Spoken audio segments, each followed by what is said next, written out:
Biodiversity is the variety of life on Earth. It underpins the ecosystems on which our lives depend. But environmentalists agree that species large and small are disappearing at an alarming rate.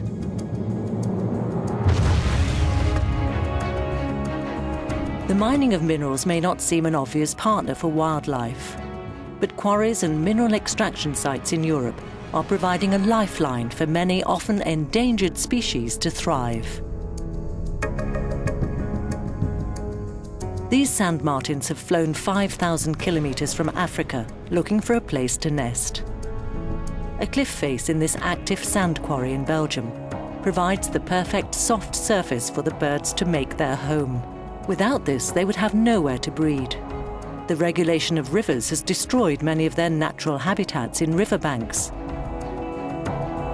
Elsewhere, this time in Austria, brightly coloured bee-eaters, also endangered, add an exotic touch to another quarry. The mining companies encourage the birds by drilling the sandstone cliff face every year to ensure they can break through to lay their eggs.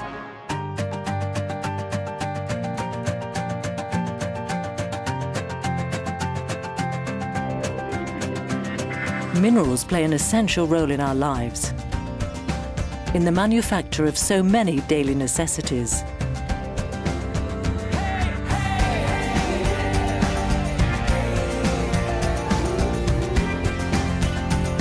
The mineral sector can't choose its locations for quarrying. Geology does that job for it.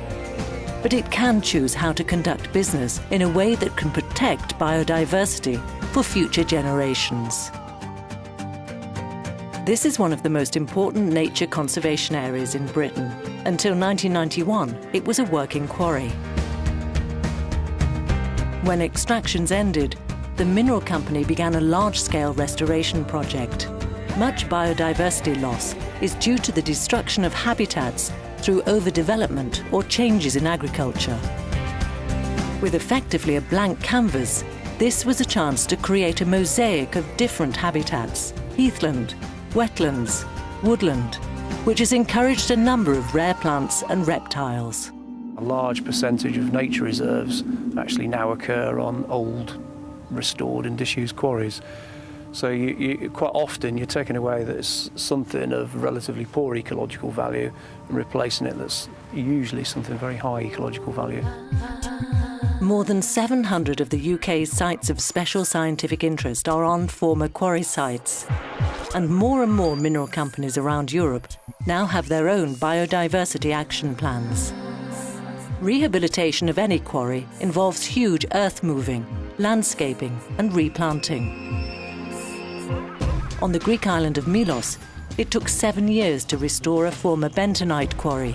Local flowers have been successfully reintroduced, a vital part of an ecosystem needed to cope with the island's harsh summer droughts.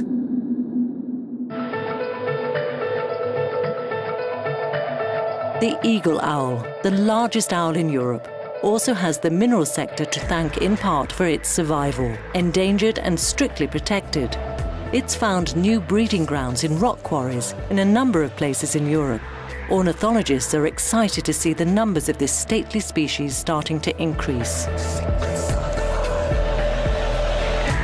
The European Union believes that the mineral sector makes an important, positive contribution to biodiversity conservation, not just after a quarry is closed, but also during its working life. This talc operation in a spectacular part of the Pyrenees is all too aware of its responsibility towards the delicate ecosystem.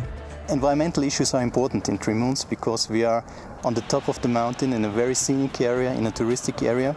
We have to take care about water management because we are in a sensitive ecosystem, and we have to take care about the rehabilitation of our waste dumps. Former mineral extraction sites are now being recognised for their ecological role. Some are now included on the EU's Natura 2000 list of protected sites. For instance, this restored kaolin works in France, where the mineral company worked closely with conservationists to build a variety of rich habitats, now home to a vast number of species, including the endangered Sistu pond tortoise.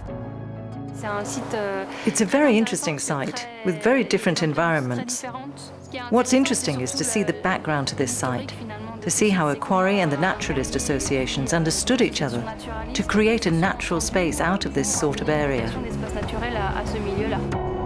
A recent survey showed that French quarries provide homes for more than half of the known animal species in France. And throughout Europe, a huge number of flora and fauna on the official red list of endangered species are finding shelter in active or disused mineral extraction sites. The mineral sector is helping to turn the tide of habitat destruction, proving it can be a partner in biodiversity conservation, from the opening to the closing of a mine.